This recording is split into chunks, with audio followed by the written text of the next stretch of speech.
Este otro éxito se llama Si te pudiera mentir y es de Marco Antonio Solís. No tengo los derechos del autor.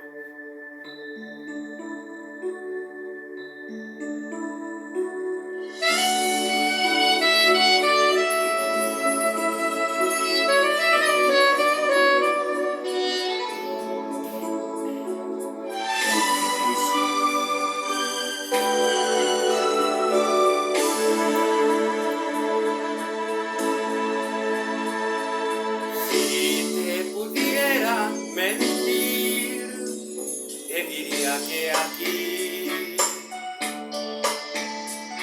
todo va marchando muy bien, pero no es así.